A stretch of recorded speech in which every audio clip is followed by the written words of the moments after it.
Meus irmãos, a nossa aula de hoje tem como tema a deidade de Cristo. Vamos abrir a Bíblia na primeira epístola de Paulo a Timóteo, capítulo 3, versículo 16.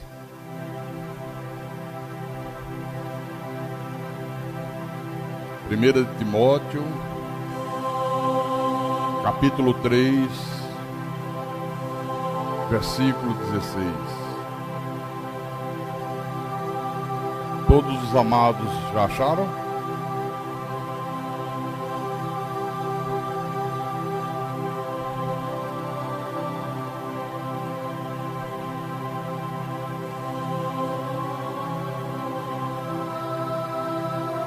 Posso ler, irmãos? Posso? E diz assim Paulo a Timóteo: evidentemente, grande é o mistério da piedade. Aquele que foi manifestado na carne, foi justificado em espírito, contemplado por anjos, pregado entre os gentios, crido no mundo e recebido na glória. É isso que nós vamos aprender na noite de hoje. Vamos orar ao nosso Deus agora. Senhor Jesus Cristo, aqui estamos nós reunidos no Teu santuário, no Teu santo templo,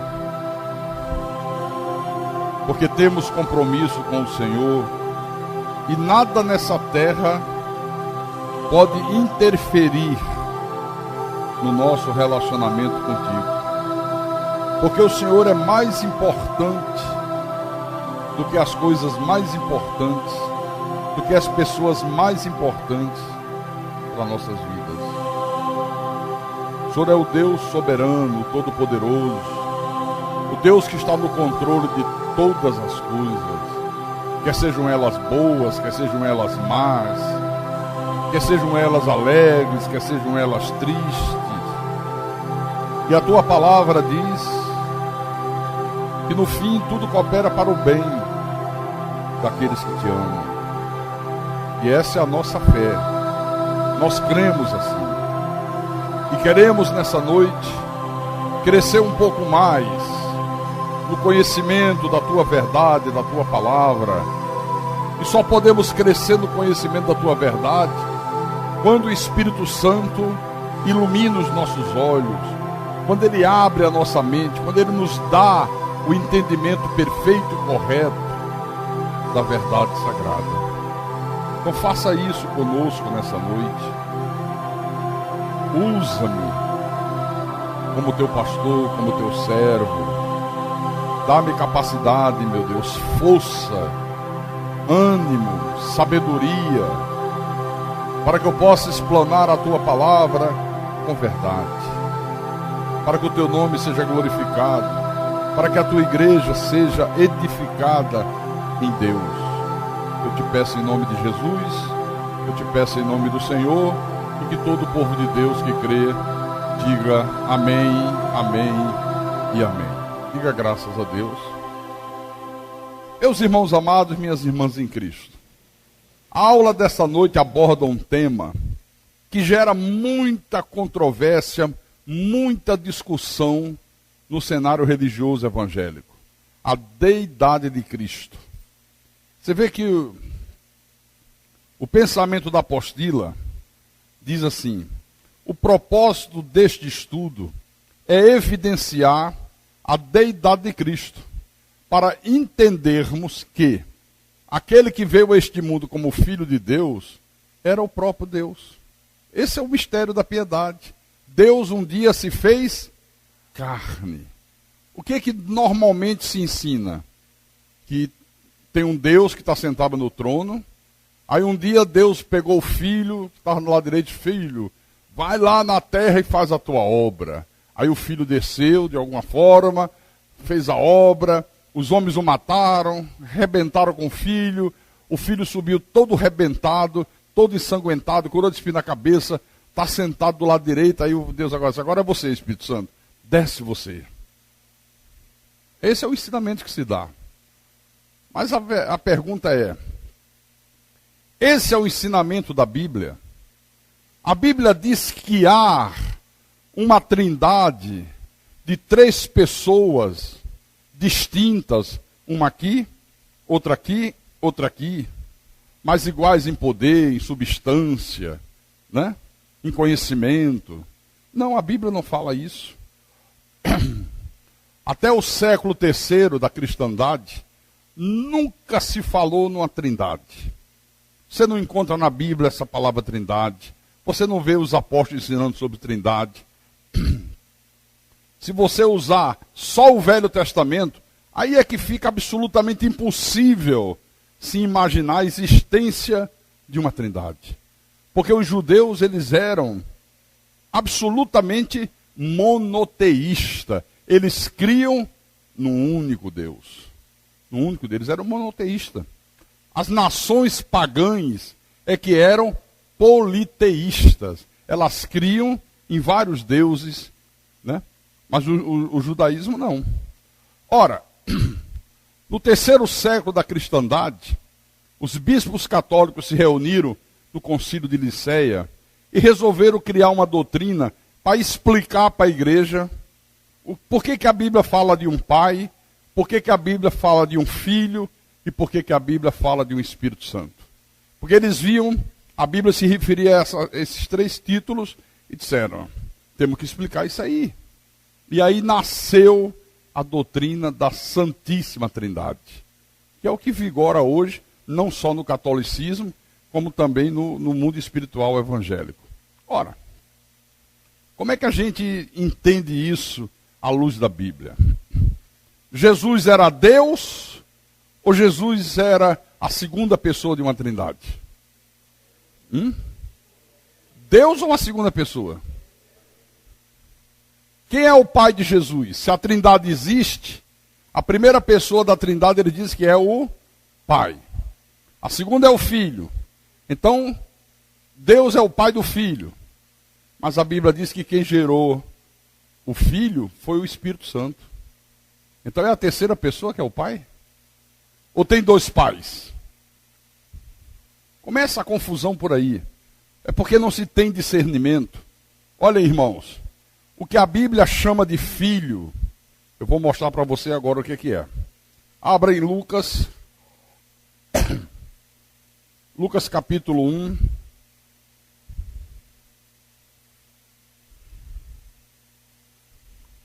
Versículo 34. Todos vocês sabem que um dia o anjo apareceu a Maria, uma virgem lá da Galileia, e disse que Deus a havia escolhido para dar à luz um filho. E quando o anjo dá o recado a Maria, Maria, no versículo 34, faz uma pergunta ao anjo. Como será isto? Pois não tenho relação com homem algum. Quer dizer que Maria sabia que para uma mulher dar à luz uma criança, tinha que haver a participação do homem. Por quê? Porque para nascer um feto, para ser gerado um corpo, é absolutamente necessário que haja o espermatozoide do homem e o óvulo da mulher. Esse é o mecanismo biológico que Deus criou para que os corpos passem a existir, né? Se não houver esses 2 elementos, não pode haver corpo. Não existe. É simplesmente impossível. Naquela época, não havia o que nós vemos hoje aí, fecundação artificial, fecundação in vitro, em laboratório. Por isso que Maria disse, olha, como vai ser isso? Eu não me relaciono sexualmente com ninguém, e sem se relacionar com alguém, como é que eu vou ter condições de dar à luz um filho? E o anjo entendeu a pergunta dela e respondeu, descerá sobre ti o Espírito Santo, e o poder do Altíssimo te envolverá com a sua sombra. Por isso também, o ente santo que há de nascer será chamado Filho de Deus.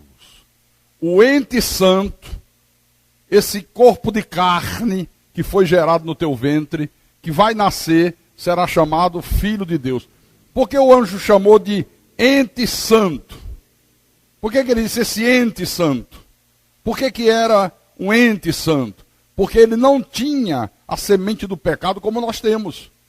Se o corpo de Jesus fosse resultado da fecundação do óvulo de Maria pelo espermatozoide de José, não seria um ente santo. Teria na carne a mesma semente do pecado que nós temos. Então, quem é que gerou essa criança? O próprio Deus. Deus gerou no ventre de Maria de uma forma sobrenatural. Interessante. Abre Mateus. Quando José soube que Maria estava grávida, José esquentou a cabeça. José disse, essa mulher fez bobagem. Eu não me relacionei com ela. Como é que ela agora parece grávida? E ele amava tanto Maria, que ele disse, se eu denunciar que Maria me traiu, antes do casamento, ela vai ser morta apedrejada. Eu prefiro carregar comigo a culpa, eu prefiro largá-la secretamente, para que ela não sofra os danos, e vou embora. Vou cuidar da minha vida. Aí o que é que acontece? Um anjo aparece a José. Capítulo 1 de Mateus, versículo 19.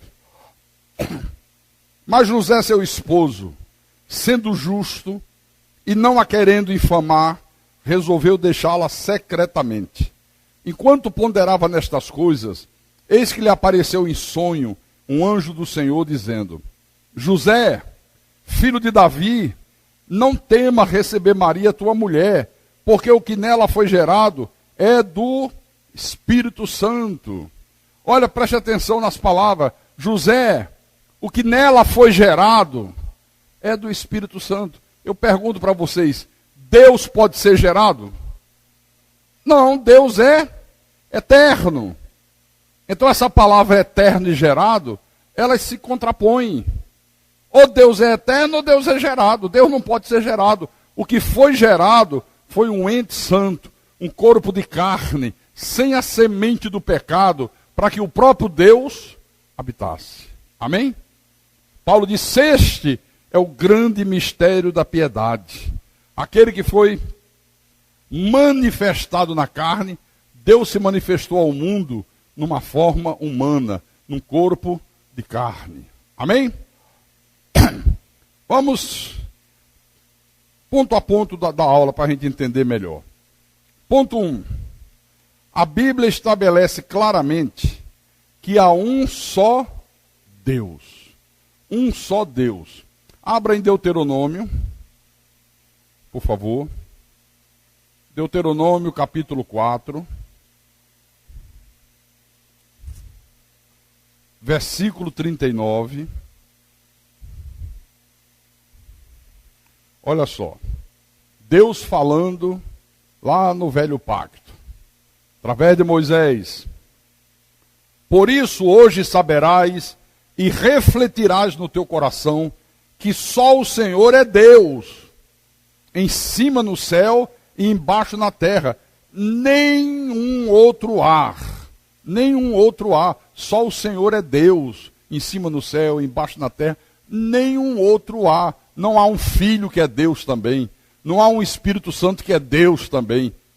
Como sendo três pessoas distintas. Então, essa crença dos hebreus era uma coisa rígida. Eles não abriam mão disso.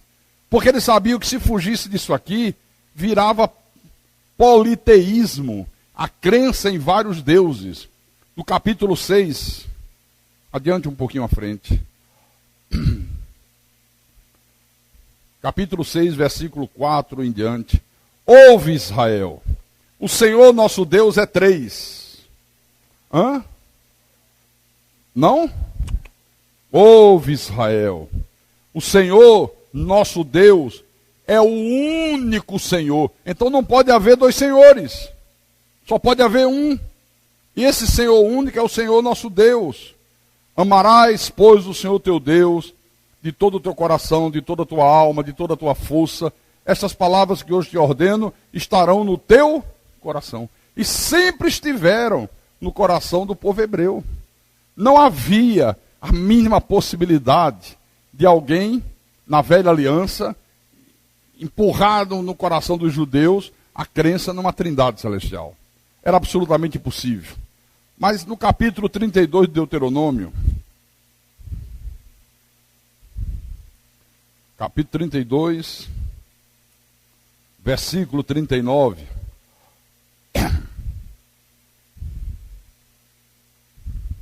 olha o que Deus fala aqui. Vede agora que eu sou, eu somente, e mais nenhum Deus além de mim. Mas nenhum Deus além de mim. Eu sou, eu somente. Aí, depois ele usa o profeta Isaías. Vamos lá em Isaías, no capítulo 45. Versículo 21. Diz assim: declarai e apresentai as vossas razões, que tomem conselho um com os outros. Quem fez ouvir isto desde a antiguidade? Quem desde aquele tempo o anunciou? Porventura não o fiz eu, o Senhor? Pois não há outro Deus senão eu, Deus justo e salvador, não há além de mim. Não há outro Deus além de mim, eu, o Senhor. Olha só, os antigos hebreus, sempre que se dirigiam a Deus, se referiam a Deus, o Senhor.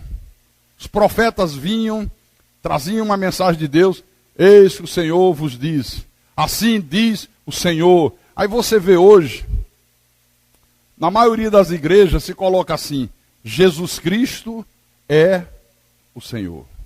E as pessoas não sabem o que significa isso. Jesus Cristo é o Senhor. Sabe o que é que isso significa? Jesus Cristo é o Senhor do Velho Testamento. É o Deus criador dos céus e da terra. É o Deus único. Só que a igreja não entende essa verdade. Não compreende. Está lá escrito, colocam nas paredes das igrejas, nos altares da igreja e não entendem. Mas a gente vai entender muito bem aqui. Capítulo 2. O mistério da piedade explica que aquele que se manifestou em carne como filho era o próprio Deus. Livro de Isaías, capítulo 9, versículo 6. Isso é uma profecia feita 700 anos antes de Jesus se manifestar ao mundo. Então Isaías diz: porque um menino nos nasceu, um filho se nos deu, o governo está sobre os seus ombros, e o seu nome será Maravilhoso Conselheiro, Deus Forte, Pai da Eternidade, Príncipe da Paz. Quer dizer que aquela criança que nasceu 700 anos depois em Belém, quem era? O Deus Forte, o Pai da Eternidade, o Criador de todas as coisas. Se alguém chegasse para Isaías e dissesse: Isaías, vem cá, espera lá. Você está dizendo que essa criança aí é Deus? É isso que você está afirmando, Isaías? Olha, eu não sei explicar, mas que Deus está dizendo que é. É o Deus forte, é o Pai da eternidade. Está aqui escrito. É o príncipe da paz. Amém? Falando da encarnação de Deus, você voltando atrás 2 páginas, no capítulo 7, desse mesmo livro de Isaías, capítulo 14, naquela época, todo o povo judeu vivia na expectativa do Messias que viria, o Salvador prometido. E aí teve uma hora que eles ficaram inquietos: como é que a gente vai saber que o Messias já veio? Como é que a gente vai ter noção de que a promessa de Deus se cumpriu? De que o Messias já está no mundo? Que o Messias já se manifestou? Aí Deus fala através de Isaías e diz: portanto, o Senhor mesmo vos dará um sinal. Qual era o sinal? Eis que a virgem conceberá e dará à luz um filho e lhe chamará Emanuel. Pela primeira vez, uma virgem dá à luz a um filho sem precisar ter relação sexual com um homem. Pela primeira vez na história, nunca aconteceu uma virgem dar à luz a um filho sem ter se relacionado com homem algum, porque Deus agiu na vida dessa mulher de uma forma sobrenatural. Maria, na verdade, a gente podia dizer, foi apenas uma barriga de aluguel, porque Deus respeitou a maternidade. Deus podia fazer o filho dele nascer de uma vaca, não podia? Podia, mas Deus disse não, o normal de uma criança nascer é de uma mulher, é do ventre de uma mulher. Eu vou usar o ventre de Maria, eu vou gerar essa criança, e o sinal é este: uma virgem vai conceber e vai dar à luz um filho, que lhe chamará Emanuel. Emanuel quer dizer o quê? Deus conosco, com eles, né, naquela época. Deus conosco. Vocês vão chamar essa criança de Deus conosco, Deus com vocês, o Deus criador dos céus e da terra, manifestado numa forma de carne, num corpo. Amém? Aí a gente vai para o livro de João, capítulo 1.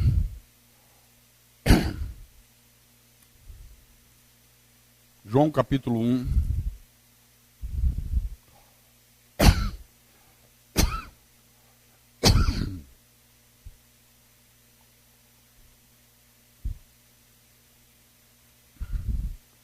Esse é um texto que as igrejas usam para justificar a Trindade, para dizer que Jesus era o Filho pré-existente. Irmãos, em nenhum lugar da Bíblia fala de um filho pré-existente. O Filho só passou a existir quando ele foi gerado no ventre de Maria, quando ele nasceu em Belém. Porque o Filho era carne. Jesus tinha duas naturezas: a natureza humana, a natureza de carne, e a natureza divina, que era o Espírito que estava dentro dele. Por isso, quando você lê a Bíblia, você tem que prestar atenção quando é o Filho que fala, quando é Deus que fala. Por exemplo, o Filho sentiu sede. Deus sente sede? O Filho sentiu sono. O Filho se cansou, deitou na polpa do barco lá, dormiu. O Filho tinha sangue. E para completar, Paulo disse: o Filho morreu. Deus morre? Tudo falando da natureza humana. Jesus era 100% homem, 100% Deus. Então vamos lá. João diz assim, versículo 1.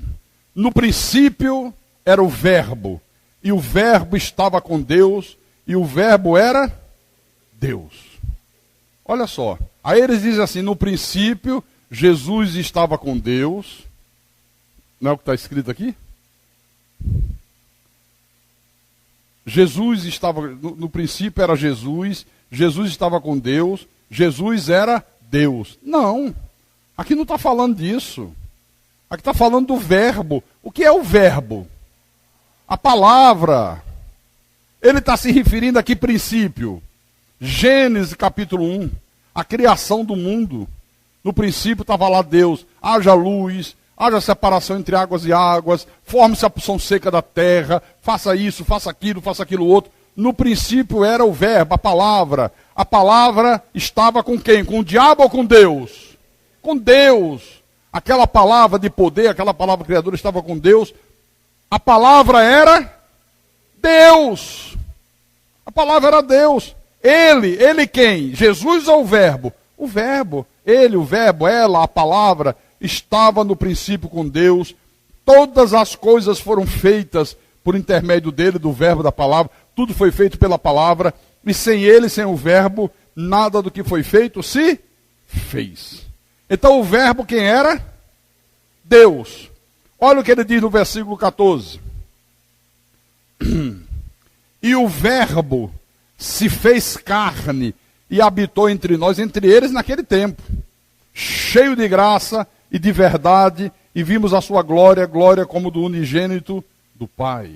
Amém, irmãos? Deus se fez carne, Deus assumiu um corpo. No ponto 3, Paulo buscava fazer que a igreja entendesse o mistério de que Deus e Cristo são um. Foi a grande luta do apóstolo Paulo. Veja, por favor, em Colossenses, Colossenses, capítulo 2, versículo 1 e 2. É emocionante as palavras de Paulo aqui. Paulo diz para essa igreja de Colossos: gostaria, pois, que soubesseis quão grande luta venho mantendo por vós, pelos laodicenses, e por quantos não me viram face a face. Nós nunca vimos Paulo face a face, mas ele disse: a minha luta é por essa gente também. Por que essa luta grande? Para que o coração deles seja confortado e vinculado juntamente em amor, e eles tenham toda a riqueza da forte convicção do entendimento, para compreenderem plenamente o mistério de Deus, Cristo. Essa minha luta é para que eles compreendam plenamente o mistério de Deus, Cristo. Ou seja, Deus é Cristo, o Deus único, o Criador de todas as coisas é Cristo, que se manifestou no corpo de carne. Amém? Aqui adiante, no versículo 9. Aliás, o versículo 8 é interessante também da gente ler. Porque no versículo 8 ele diz: cuidado, que ninguém vos venha enredar com suas filosofias e vãs sutileza, conforme a tradição dos homens, conforme os rudimentos do mundo, e não segundo Cristo. Porquanto nele, em Cristo, habita corporalmente toda a plenitude da divindade. Ele disse: olha, em Jesus habita 10% da divindade.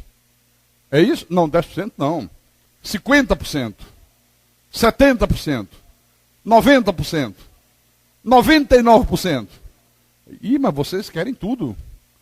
100% da divindade. Deus, na sua plenitude, habitava corporalmente em quem? No corpo de quem? De Cristo. Tem coisa mais clara do que esta? Essa era a grande luta do apóstolo Paulo.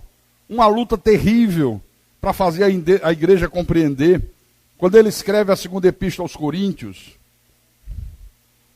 segundo aos Coríntios, capítulo 5, versículo 19.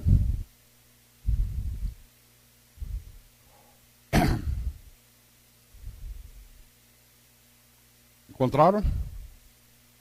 Vamos ler o 18 também. O mistério da reconciliação.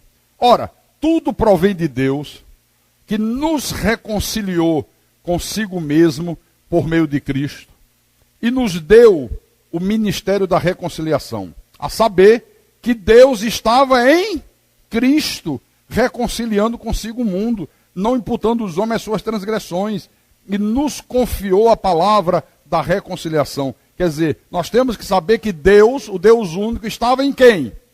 Em Cristo, no Filho gerado, no ente santo, para habitar entre os judeus, para que aquele Filho, que era o Cordeiro perfeito, fosse oferecido como sacrifício para salvar o seu povo. Amém, irmãos? Amém? Agora, olha só.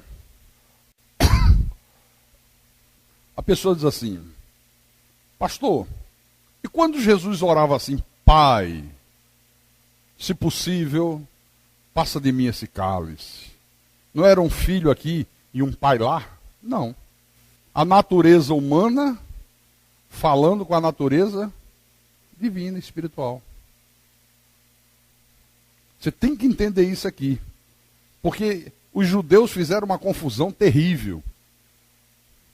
A igreja de origem gentílica hoje faz uma confusão ainda maior, por incrível que pareça. Porque os judeus não entenderam, mas o problema deles era só o seguinte: não pode ter outro Deus. Que história é dizer que isso aí é Deus? Nós só temos um Deus. Eles não entenderam que o Deus deles se fez carne. Mas eles não criaram nenhuma doutrina.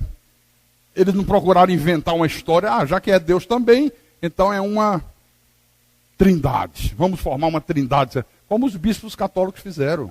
Mas foi terrível com os judeus. Olha só a confusão que se criou. O ponto 4 diz: os judeus não entendiam que o Filho de Deus era Deus encarnado. era Deus em forma de homem.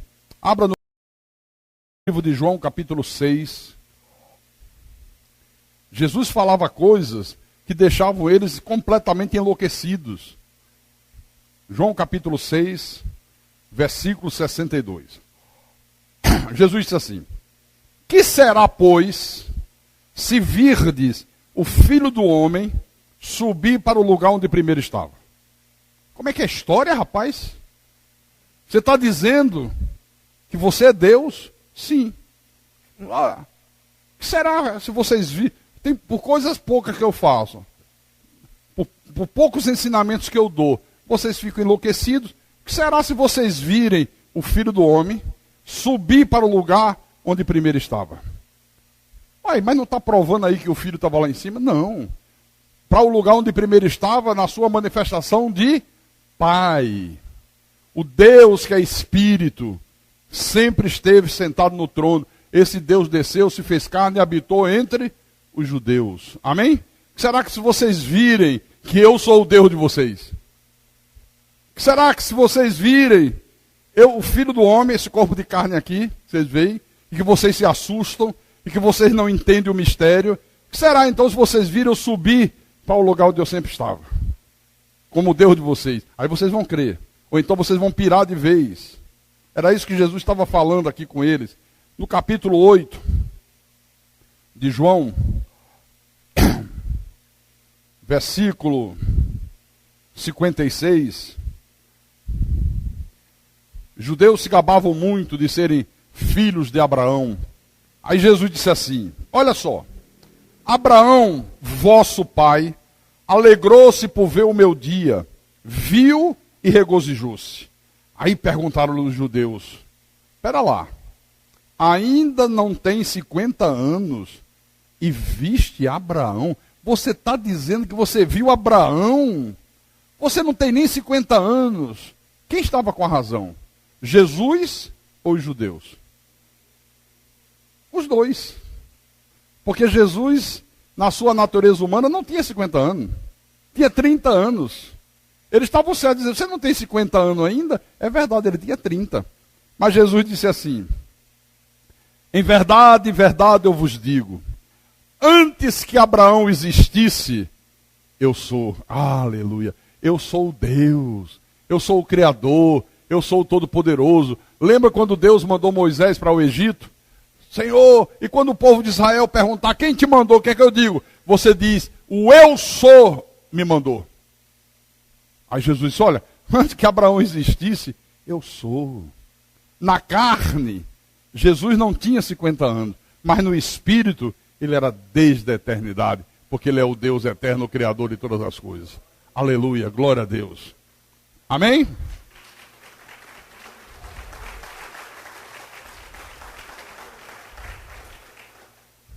Olha como os judeus entenderam o que Jesus estava dizendo. Então, versículo 59, pegaram em pedras para atirarem nele, mas Jesus se ocultou e saiu do templo. Pegaram em pedra, apedreja. Isso é um blasfemador, isso é um herege, dizendo que é o Deus da gente, que é o eu sou. Olha a pedreja, Jesus pulou fora. Eles entenderam perfeitamente o que Jesus estava dizendo. Amém, irmãos?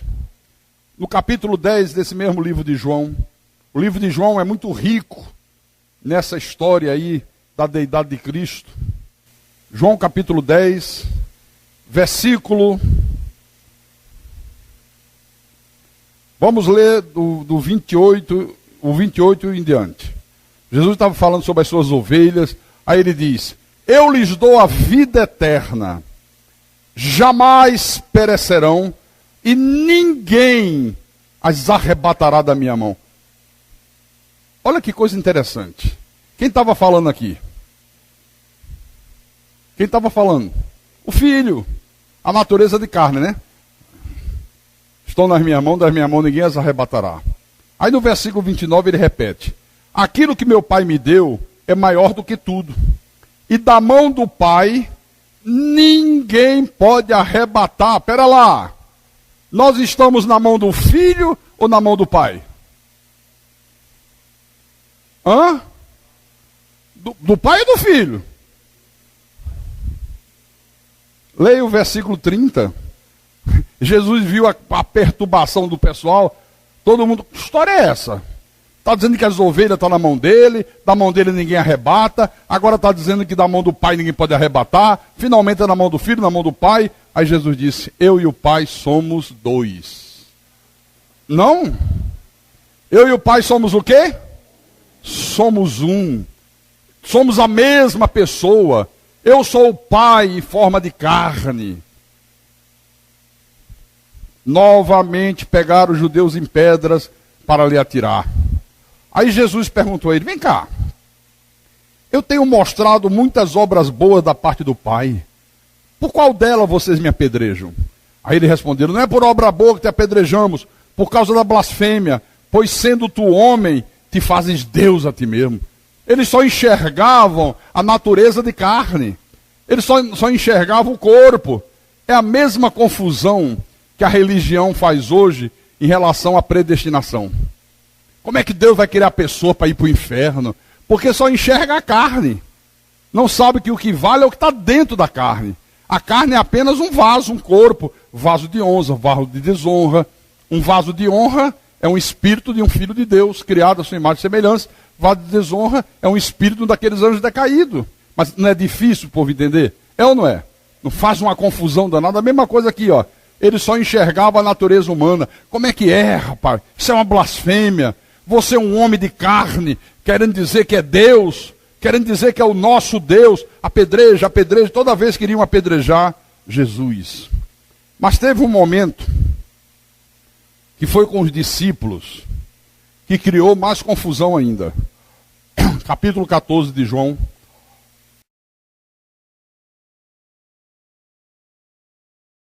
João capítulo 14. Versículo 6 em diante.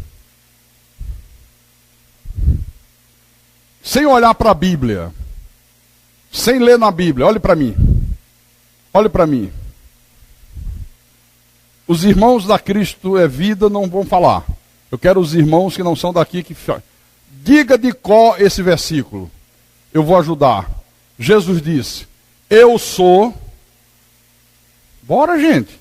O caminho, a verdade e a vida. Ninguém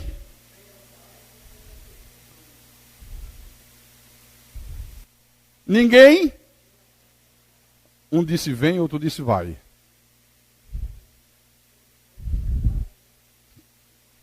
Isso é normal. Eu passei toda a minha vida, até 20 anos atrás, dizendo isso. Jesus disse: eu sou o caminho, a verdade e a vida. Ainda fazia assim, ó. Ninguém vai ao Pai, senão por mim. Porque na minha cabeça, pelo que me ensinaram, tinha um Pai lá em cima. E um Pai lá em cima. Observe, a maioria dos pastores falam decorado, que todo mundo sabe decorado esse versículo, e eles falam, ninguém vai. Um dia, quando eu vim ler o texto, e já foi na graça, viu? Porque eu gostava só de ler dos milagres. Quando eu li aqui, eu sou o caminho, a verdade e a vida, ninguém vem ao Pai senão por mim, eu digo, ih, caramba, um erro de gráfica, erro de correção, que às vezes sai errado, não corrige, digitou errado, eu digo, ó, passou um erro, não é vem, é vai, porque na minha cachola colocaram que tinha um filho aqui embaixo e um pai lá em cima, mas é vem, Deus, ninguém vem ao Pai senão por mim. Aí ele disse para os discípulos assim: se vocês me tivessem conhecido, conhecerias também a meu Pai. Espera lá. 3 anos convivendo com Jesus dia e noite. E agora Jesus diz, se vocês me tivessem conhecido, conheceriam também a meu Pai? Como é que pode discípulos, apóstolos, 3 anos com o Senhor e não conheciam quem era Jesus? Vocês conheceriam também meu Pai. Vocês nem me conhecem, muito menos quem é meu Pai. Mas desde agora o conheceis e o tendes visto. Aí pirou a cabeça dos apóstolos. Você ouviu o que ele falou? Que nós não conhecemos ele. A gente anda com ele dia e noite, 3 anos, come junto com ele, dorme com ele, escuta os sermões dele, e ele agora vira para a gente e diz que se nós tivéssemos conhecido ele, conheceríamos o pai dele. E sabe o que ele falou no final? Que desde agora nós conhecemos o pai e temos visto o pai. Eu fico imaginando na minha mente, um perguntando para o outro, você está vendo algum pai aí? Aí Pedro dizia, até agora não. Tem uma pedra enorme ali, dá uma olhada lá atrás. Quem sabe o pai está escondido lá. Aí um ia olhar, tem pai nenhum aqui. Vai olhar atrás daquela moita de mato lá. Não tem pai nenhum. Como é que ele está dizendo que desde agora nós temos visto o pai e conhecido o pai? Gerou uma curiosidade incontrolável. O ser humano é curioso por natureza, né? O ser humano, quando não entende uma coisa, você desperta a curiosidade, ele fica indócil para querer descobrir, matar aquela charada. Aí disseram, Filipe, fala o seguinte, vai você lá e pede a ele, pelo amor de Deus, para ele mostrar onde está esse pai. Se ele mostrar esse pai, nós estamos satisfeitos. Porque a gente já olhou aqui em tudo quanto é lugar, já fomos atrás de pedra, de moita de mato, e não tem pai nenhum. Aí Filipe foi. Versículo 8. Se dirige a Jesus e diz, Senhor, mostra-nos o Pai, e isso nos basta. Olha o desespero da curiosidade. Mostra-nos o Pai, e estamos satisfeitos. Encerrou o assunto. É suficiente, porque a gente já não aguenta mais. Eu lembro, quando eu era muito jovem, eu devia ter o quê? Meus 12 anos, 10 anos, 12 anos. Eu gostava muito de ler gibi. Sabe o que é gibi, não sabe? Aquelas revistas de Batman, Super-Homem, Mandrake. Eu tinha aqueles monte de revista. E tinha umas capas bonitas, eu guardava. Aí quando era dia de sábado, eu ia para o cinema, assistir filme, levava. Porque na frente do cinema, se reunia a garotada da mesma idade para trocar. Ele não tinha dinheiro para estar comprando sempre. Ele disse, ó, já leu essa aqui? Não, eu troco por essa tua, está trocado. Olha, essa capa aqui é linda. Eu troco por duas. Não, eu tenho duas aqui sem capa. Então me dá as duas sem capa e eu dou uma com capa. E fazia esse jogo. Um dia eu ia voltando para casa, trazendo a minha coleção de gibis. Eu tinha um cuidado, armazenava dentro de um saco plástico, botava uma toalha de papel para proteger as capas, sabe? Aí encontro com dois garotos, dois rapazes, que eram do grupo de escoteiro do ginásio salesiano onde eu estudava.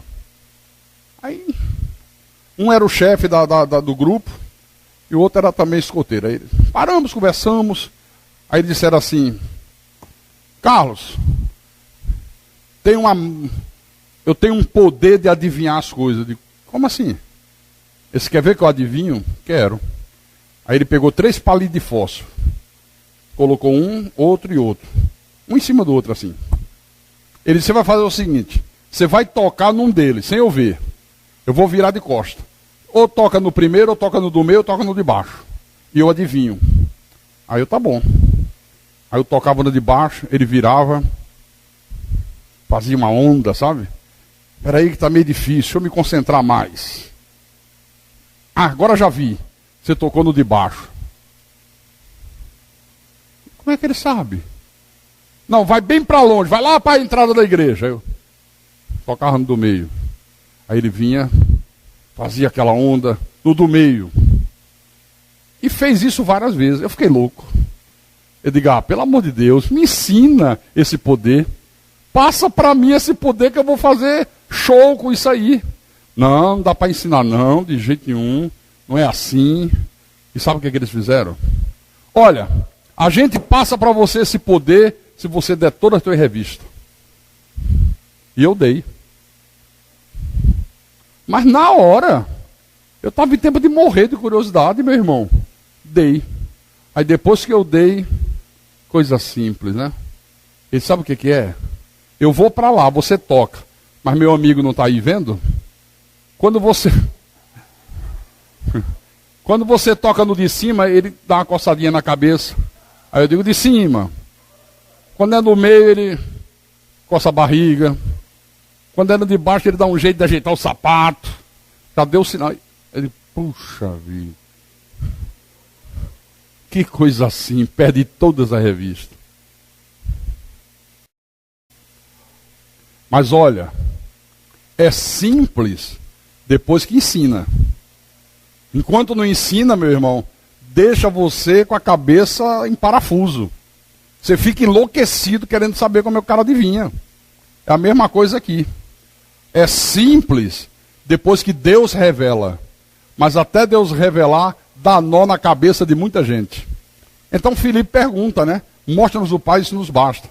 Aí Jesus diz para Filipe, Filipe, há tanto tempo estou convosco e não me tens conhecido. 3 anos que eu estou com vocês e vocês não sabem quem eu sou. Quem vê a mim, vê a segunda pessoa da Trindade. Não, quem vê a mim, vê quem?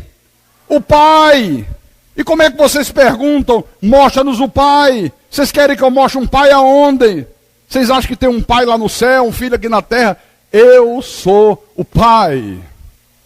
Aleluia. Quem vê a mim, vê o Pai. Diga glórias a Deus por isso. Eu e o Pai somos um. Ponto 5.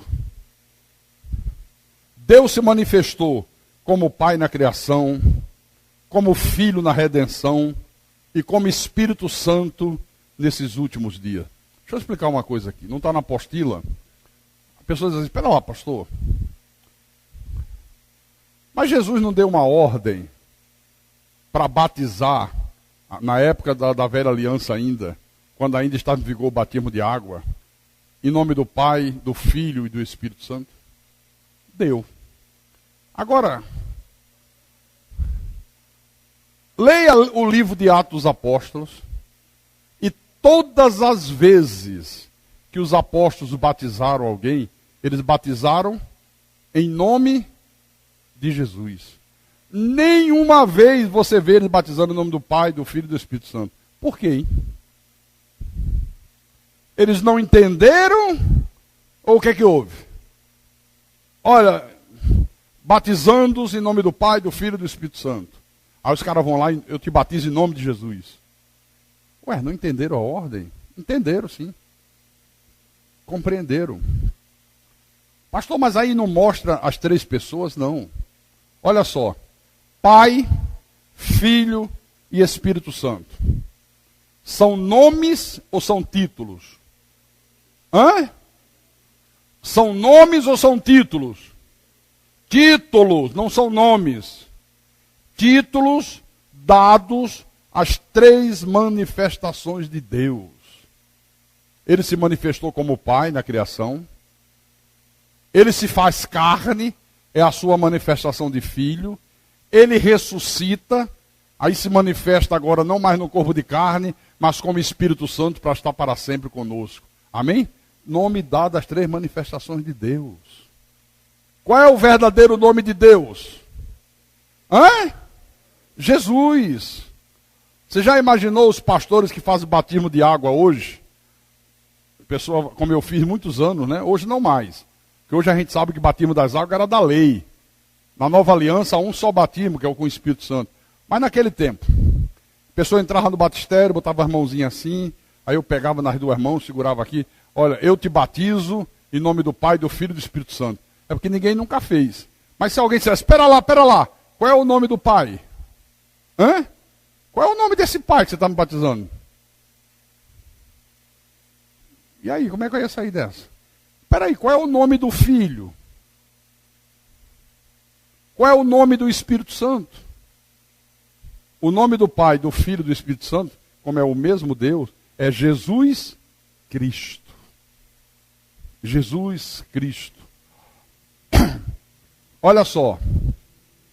Manifestações de um único Deus. Não 3 pessoas distintas. Por exemplo, eu estou aqui na igreja, como é que eu sou conhecido? Qual é o título? Pastor. pastor Carlos.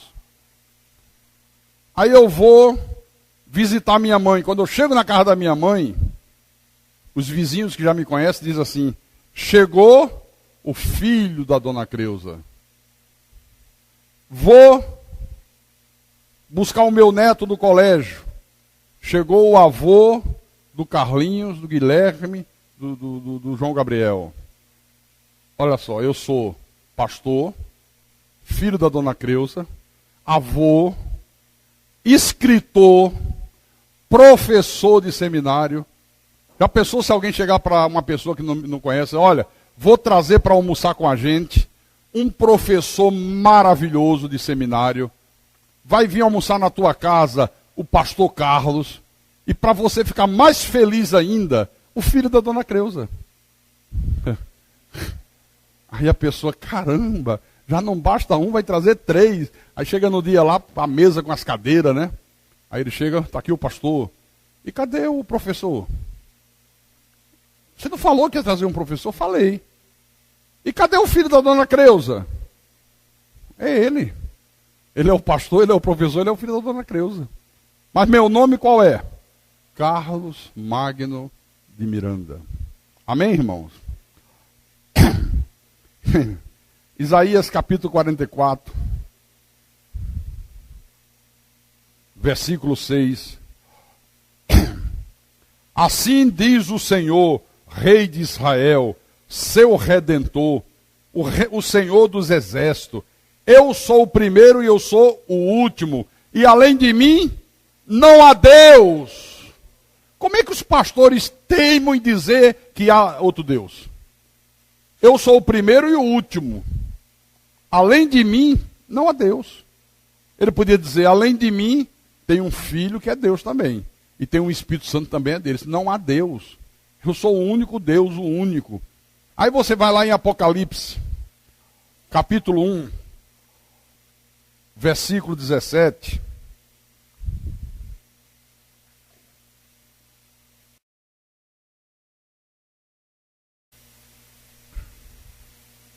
Quando João teve a visão de Jesus glorificado, ele diz assim, capítulo 1 de Apocalipse, verso 17: quando o vi, caí a seus pés como morto.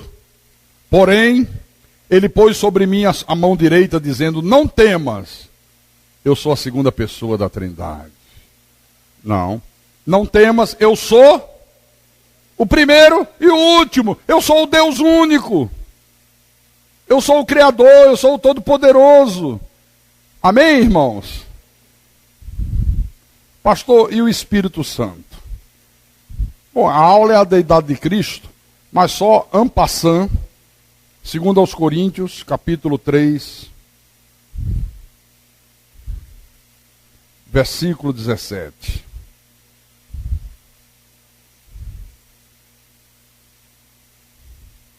Paulo diz à igreja: o Senhor, que Senhor é esse que ele está se referindo? O Deus que os judeus criam. Olha, o Senhor é o Espírito. Ele agora está na sua manifestação de Espírito Santo. Aleluia. Não está na apostila, mas eu vou passar por lá. João capítulo 14. Vamos lá. Que eu acho muito maravilhoso isso aqui. João 14, versículo 16. Jesus está conversando com os apóstolos e ele diz assim: e eu rogarei ao Pai. Aí parece que tem um Pai lá em cima, né? A natureza humana falando com a natureza divina. A carne com o Espírito. O Filho com o Pai. Eu rogarei ao Pai, e Ele vos dará outro Consolador, a fim de que esteja para sempre convosco. Pare aí. Olha o que Jesus falou. Vocês são os discípulos. Olha, pessoal, eu vou rogar ao Pai, e Ele vai dar a vocês outro Consolador, a fim de que esteja para sempre convosco. Quer dizer que vocês já têm um Consolador. Senão ele nos dizia: vou rogar ao Pai e Ele vos dará outro. Qual era a diferença do Consolador que eles tinham para o outro que o Pai enviaria? Qual era a diferença? É que o outro estará para sempre convosco, dentro de vocês. O consolador que eles tinham estava limitado a tempo e espaço. Estava no corpo de carne, não podia estar para sempre com eles. Ele disse, mas o consolador que o Pai vai mandar estará para sempre convosco. Aí no versículo 17, o Espírito da verdade, que o mundo não pode receber. Aí quem interpreta a Bíblia literalmente, que fica falando bobagem, não, porque não tem predestinação, porque Deus quer salvar todo mundo, porque João 3,16 diz que Deus amou o mundo. Ah, é? E esse mundo que Deus amou é todo mundo? É. Então esse Deus é louco. Vamos jogar a Bíblia no lixo. Porque no mesmo livro João diz, Deus amou o mundo. Aí agora disse que o Espírito da verdade, que o Pai vai mandar, o mundo não pode receber. Esse Deus está pirado, ou tomou a 51 da Ipioca. Ora bolas. Não. É porque em João 3,16, a palavra mundo, no texto grego original, é okumene. O mundo dos salvos, o mundo dos eleitos, é um mundo espiritual. Não tem um mundo da moda, não tem um mundo do futebol, tem um mundo dos eleitos. Deus amou esse mundo de tal maneira, onde estão os que ele predestinou, os que ele criou a sua imagem e semelhança, que deu o seu filho.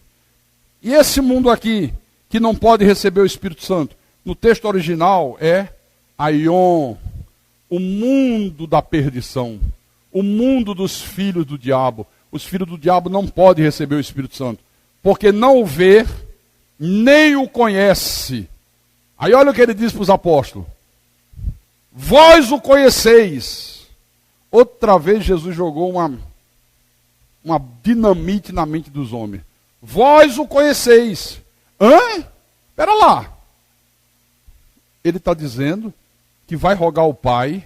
O Pai vai enviar outro Consolador, que o mundo não vê, que o mundo não conhece, mas que nós o conhecemos. Como é que a gente conhece se ainda vai rogar, o Pai ainda vai mandar?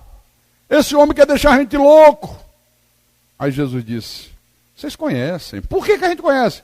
Porque ele habita convosco e estará em vós. Vocês conhecem. Ele habita com vocês, ao lado de vocês. Está falando dele no corpo de carne. Mas ele vai estar em vós. Dentro, Paulo disse, Cristo em vós, a esperança da glória. Aleluia. Glórias a Deus.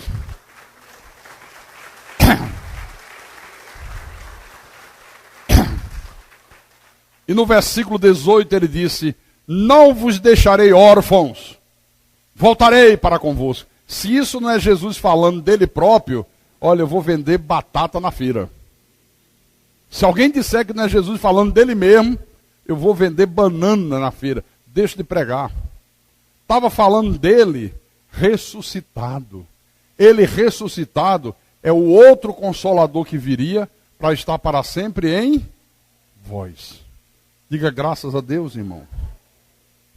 E para a gente terminar e provar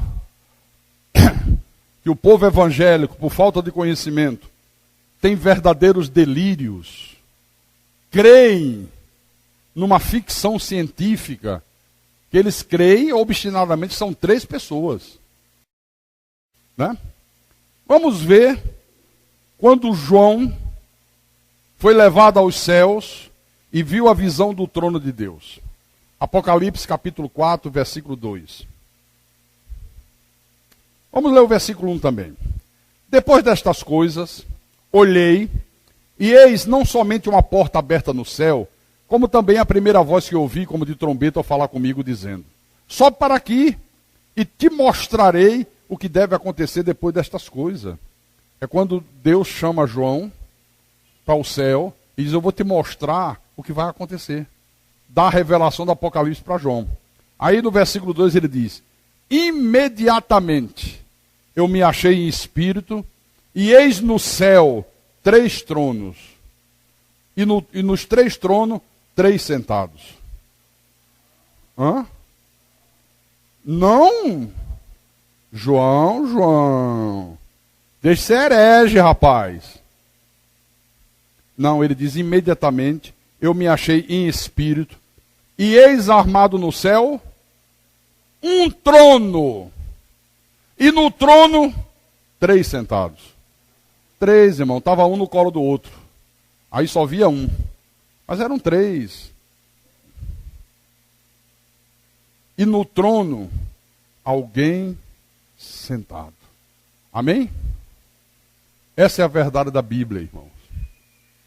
É claro que eu não teria a pretensão de, numa simples aula de 1 hora, esgotar todo esse assunto. Se eu for pregar na igreja sobre a deidade de Cristo, eu vou precisar de uns 10 a 15 cultos consecutivos. E tem aí gravado. Os irmãos que são de outros ministérios, comprem os CDs, encomenda aí, viu? Pastor, está cheio de interrogação na minha cabeça. Não dá para tirar as dúvidas no seminário. Compra as aulas. Aí você vai entender tudo. Tem um livro meu que está esgotado. Nós vamos deixar aparecer dinheiro que a gente vai mandar editar de novo, que é A Falsa Trindade.